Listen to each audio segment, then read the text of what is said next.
Donald Trump is losing it this morning as an emergency United Nations Security Council meeting has been called into session. Donald Trump is making post after post while this United Nations Security Council meeting is taking place. Trump is posting about the 2020 election, and he continues to spread 2020 election lies, saying that the election was stolen from him. At the same time, the Security Council meeting is taking place, where we're hearing from Michael Waltz, Donald Trump's ambassador to the United Nations, who's saying that the Western Hemisphere should be controlled by the United States. And the reason that we invaded Venezuela was to take their resources, and we are going to assert this same type of right across the Western Hemisphere. There's no mention of the UN Charter. There's no mention of sovereignty. This is just utter imperialistic, raw. You hear it for yourself. Listen to what Michael Waltz has to say. Here, play this clip. As Secretary Rubio stated just yesterday, this is the Western Hemisphere. This is where we live. And we're not going to allow the Western Hemisphere to be used as a base of operation for our nation's adversaries and competitors and rivals of the United States. You can't turn Venezuela into the operating hub for Iran, for Hezbollah, for gangs, for Cuban intelligence agents, and other malign actors that control that country. You cannot continue to have the largest energy reserves in the world under the control of adversaries of the United States, under the control of illegitimate leaders, and not benefiting the people of Venezuela, and stolen by a handful of oligarchs inside of Venezuela. But it does. Then the ambassador to the United Nations from the United States, Michael Waltz, said there was actually no war against Venezuela. He said it was just a law enforcement operation. Why is everybody calling this a war? Here, play this clip. Colleagues, the United States successfully carried out a surgical law enforcement operation facilitated by the U.S. military against two indicted fugitives of American justice, narco-terrorist Nicolas Maduro and Celia Flores. Colleagues, Nicolas Maduro is responsible for attacks on the people of the United States, for destabilizing the Western Hemisphere, and illegitimately repressing the people of Venezuela. As Secretary Rubio has said, there is no war against Venezuela or its people. We are not occupying a country. This was a law enforcement operation in furtherance of lawful indictments that have existed for decades. The United States arrested a narco trafficker who is now going to stand trial in the United States in accordance with the rule of law for the crimes he's committed against our people for 15 years. A similar action was taken in 1989 against Manuel Noriega. Then the United States was getting condemned by everybody from China to Russia to Denmark. And here's the thing. You lose any moral high ground. You lose the right to assert the rights of other nations when you engage in these behavior that the United States has engaged in here. So this gave Russia the opportunity and China the opportunity on a world stage to condemn the United States for attacking the world order. That's one of the consequences of engaging in an unlawful invasion like Donald Trump did on Venezuela. So here's the Chinese deputy ambassador to the United Nations saying China is deeply shocked and strongly condemns this unilateral action by the United States. Play this clip. On January the 3rd, the United States blatantly launched large-scale military strikes against Venezuela, forcibly seized Venezuelan President Nicolas Maduro and his wife, and took them out of the country. It claimed that it will run Venezuela and even didn't rule out launching a second round of military operations on an even larger scale. China is deeply shocked by and strongly condemns the unilateral, illegal, and bullying acts of the U.S. For some time now, the international community has repeatedly expressed grave concern over the U.S. sanctions, blockade, and threats of force against Venezuela. The Council convened two emergency meetings during which Secretary General Guterres, many council members and countries in the region and beyond unanimously called for abiding by the UN Charter and the international law, maintaining calm and restraint, resolving disputes peacefully, de-escalating tensions, and safeguarding regional stability. However, as a permanent member of the Council, the U.S. has disregarded the grave concerns of the international community, wantonly trampled upon Venezuela's sovereignty, security, and legitimate rights and interests, and seriously violated the principles of sovereign equality, non-interference in internal affairs, peaceful settlement of international disputes, and the prohibition of the use of force in international relations. These principles constitute the fundamental tenets of the UN Charter and form the cornerstone of maintaining international peace and security.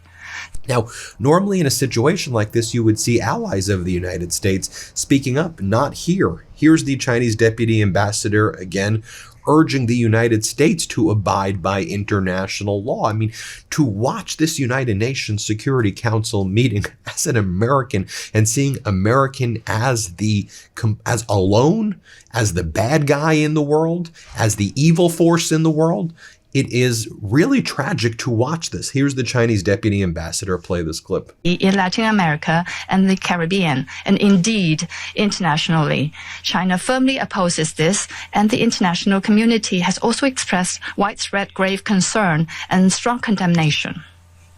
We urge the U.S. to heed the overwhelming voice of the international community, abide by international law and the purposes and principles of the UN Charter, cease infringing upon the sovereignty and security of other countries, stop toppling the government of Venezuela, and return to the path of political solutions through dialogue and negotiations.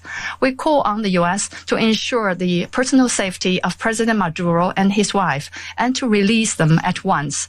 We support the Council in fulfilling its primary responsibility to maintain international peace and security, and we support all efforts by the UN Secretary General, regional countries, and organizations that contribute to promoting dialogue and de-escalating the situation.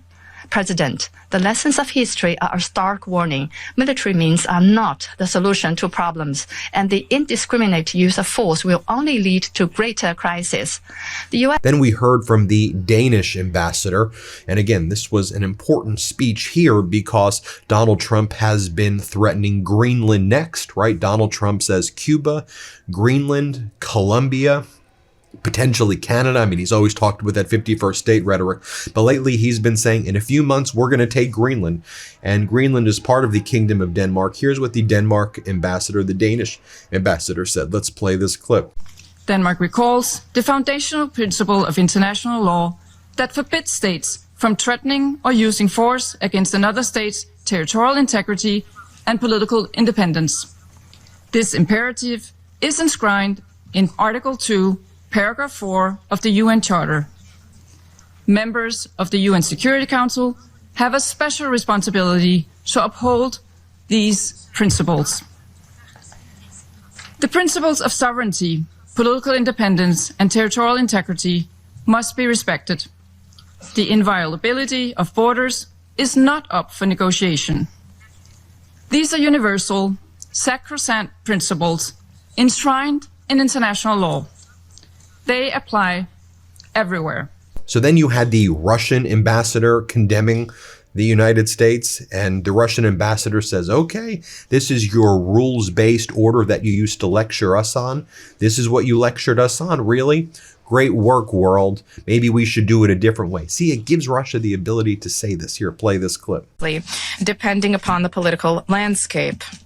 Today, we are reaping the consequences of their recklessness and selectivity in matters related to respect for the norms of international law, which were linked to the so-called rules-based world order. Here is your rules-based world order in all of its glory, which is horrifying. More from the Russian ambassador here.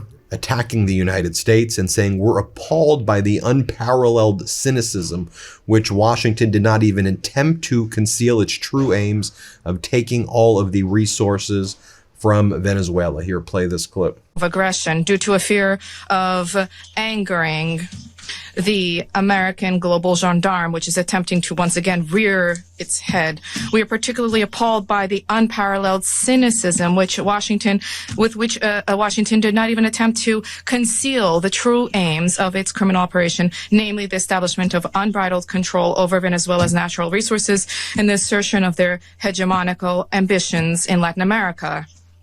In this way, Washington is generating fresh momentum. And just think about it. Russia, who engages in the same conduct right now as the United States just did in Venezuela, now is in the United Nations lecturing the United States. And the U.S. has no support. There's no allies. The United States is all alone while Donald Trump's making social media posts about the 2020 election and about windmills and saying that these are bald eagles getting killed by windmills, when he's posting photographs of like Israel and Spain and Taiwan from like 2010 and 2006. This is what's going on. Here's the Russian ambassador firmly condemning the U.S. acts of armed aggression. Here, play this clip. There is no and can be no justification for the crimes cynically perpetrated by the United States in Caracas. We firmly condemn the U.S. act of armed aggression against Venezuela in breach of all international legal norms. In connection with the confirmed reports about the presence of the abducted president of Venezuela, Nicolas Maduro, and his spouse in the United States, today, as we are aware, they are in New York, we call upon, corrects the Speaker, the U.S. leadership to immediately release the legitimately elected president of an independent state and his spouse. Any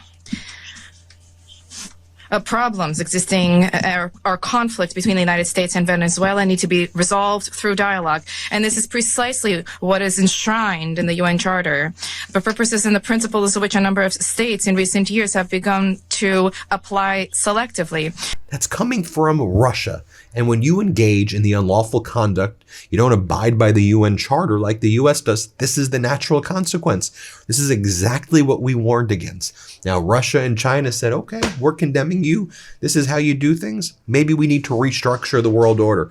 Then we heard from the UN Undersecretary Rosemary DiCarlo reading a statement from the United Nations Secretary General, United Nations Chief Antonio Guterres at the United Nations Security Council meeting on Venezuela. Here's what she discussed: how deeply concerned they are over the United States violating international law, not following the UN Charter. Here, play this clip right here. I remain deeply concerned that rules of international law have not been respected with regard to the 3 January military action. The Charter enshrines the prohibition of the threat or use of force against the territorial integrity or political independence of any state. The maintenance of international peace and security depends on the continued commitment of all member states to adhere to all the provisions of the Charter. Mr. President, Venezuela has experienced decades of internal instability and social and economic turmoil. Democracy has been undermined. Millions of its people have fled the country. The situation is critical, but it is still possible to prevent a wider and more destructive conflagration. I call on all Venezuelan actors to engage in an inclusive, democratic dialogue in which all sectors of society can determine their future. This entails the full respect of human rights, the rule of law, and the sovereign will of the Venezuelan people. I also urge Venezuela's neighbors and the international community more broadly to act in a spirit of solidarity and in adherence to the principles, laws, and rules erected to promote peaceful coexistence. I welcome and am ready to support all efforts aimed at assisting Venezuelans in finding a peaceful way forward. Mr. President, Excellencies, in situations as confused as complex as the one we now face, it is important to stick to principles. Respect for the UN Charter and all other applicable legal frameworks to safeguard peace and security. Respect for the principles of sovereignty, political independence, and territorial integrity of states. The prohibition of the threat or use of force. The power of the law must prevail. International law contains tools to address issues such as illicit traffic in narcotics, disputes about resources, and human rights concerns. This is the route we need to take. Yep, and Donald Trump just continues to post away on social media about the 2020 election. I like that Trump, this is what Trump posts. I like that Trump is circling back to voter fraud from 2020, just in time for the 2020 elections. Trump forgets nothing. Or how about this one? An IT expert, after gaining access to forensic image from Dominion, shows that the 2020 election was stolen, and it was also most recently stolen in Brazil. Trump votes were switched to Joe Biden votes. I mean, this is what the guy is posting about right now.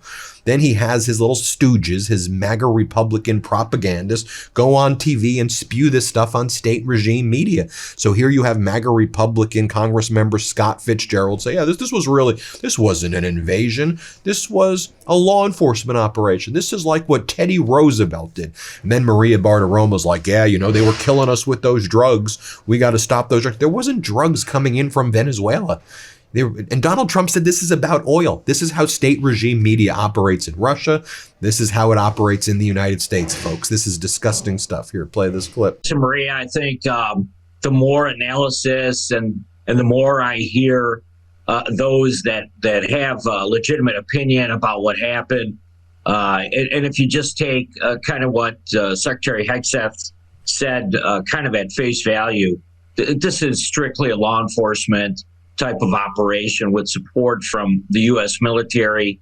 They can debate all they want the Monroe Doctrine, which I would say, I think one of the things that's been missing in the discussion is that President Roosevelt revisited this, Teddy Roosevelt, and, made it very clear that this is about each hemisphere as well globally, and our ability to make sure that countries that are located in our backyard are not a threat to the states, and that's why I think they can debate this all day in the U.S. Senate, which they're known for, but at the end of the day, it was a law enforcement action. Well, I mean, it's really interesting to see the priorities of the Democrats right now and how they get so upset over everything President Trump does. Meanwhile, he's focusing on such enormous things, drugs coming into the country, securing our borders. It's quite a difference in terms of what you're looking at, in terms of priorities of the Democrats. Congress returning to Washington today to face a tight legislative calendar. And then state regime media had to push this all throughout the day, right? They need to give Donald Trump the cover because that's what state regime media does. Then you have Trump stooges who may as well be in the Russian Duma. Here's Tom Emmer, MAGA Republican congressman, saying Donald Trump's just trying to stabilize the region. This is what he's trying to do. He's trying to stabilize the region. Play this clip. It's a great day, quite frankly, Maria. You talk about the extraction of Maduro. Actually, it was the extradition of a illegitimate leader, someone who stole an election, was not the legitimate president of Venezuela. And it's amazing that the Trump administration has the courage because of their leader. Donald Trump is the president of peace, and what he's doing is stabilizing the region. Americans are safer today. The region is safer today, the Western Hemisphere, because of the action that the Trump administration took the other night. Then you have MAGA Republican Senator Rick Scott said, I'm glad that Donald Trump didn't just take Maduro away, but really has a plan here for democracy. That's what we're excited about. He's committed to freedom. I'm not sure how we're going to get there, but we're going to get there. What are you talking about? Donald Trump says he's running Venezuela. He says that he has his own puppet now, who he says is Delcy Rodriguez, part of the Maduro regime, to give him the oil. And he has rejected Maria Corina Machado, the opposition leader, and Edmundo Gonzalez, the guy who won the last election in 2024. Trump supports the authoritarian Marxist right now who will give him the oil in Venezuela. That's what's actually taking place. But listen to Rick Scott lie to the people. Here, play this clip. I'm glad the president didn't just take Maduro, and walk away. I'm glad that he is committed. He is committed to freedom and democracy in Venezuela. Now, I've talked to Marco Rubio about it. I've talked to the president about it. They're committed to freedom and liberty. Now, I can't tell you how they're going to get there, but I believe we're going to get there. By the way, we're hearing from Japan's Prime Minister Takaishi. She says challenges to the international order are gaining momentum. In the Indo-Pacific, we are seeing further military buildups by China and North Korea, as well as the strengthening of cooperation between China and Russia and North Korea. This is what happened when Donald Trump threw out the previous rules-based world order. You also have the governments of Brazil, Chile, Colombia, Spain, Mexico, and Uruguay uniting in a joint statement condemning the U.S. aggression and warning of any attempt by Donald Trump to run the country and violate its resources and violate its sovereignty. We heard from Prime Minister Keir Starmer. Here's what Starmer had to say. Play this clip. You would condemn Trump going into Greenland, just to be clear. Well, let me be really clear about Greenland. The future of Greenland is for Greenland and the Kingdom of Denmark. Denmark is a close European ally, a close NATO ally, and the future, therefore, has to be for Greenland, for the Kingdom of Denmark, and only for Greenland and the Kingdom of Denmark. And we're absolutely clear about that. The Danish Prime Minister's told Trump to stop the threats about Greenland. Do you agree with her? Well, I'd stand with her. Okay. And she's right about the future of Greenland. Okay. And here's a statement right now from the Prime Minister of Spain, Pedro Sanchez. Respect for the sovereignty and territorial integrity of all states is a non-negotiable principle. From Ukraine to Gaza, passing through Venezuela, Spain will always be committed actively to the United Nations and in full solidarity with Denmark and the people of Greenland. And that was after Donald Trump threatened to invade Greenland once again. So we'll keep you posted every step of the way. Hit subscribe. Let's get to 6 million, and thanks for watching. Want to stay plugged in? Become a subscriber to our Substack at MidasPlus.com. You'll get daily recaps from Ron Filipkowski, ad-free episodes of our podcast, and more exclusive content only available at MidasPlus.com.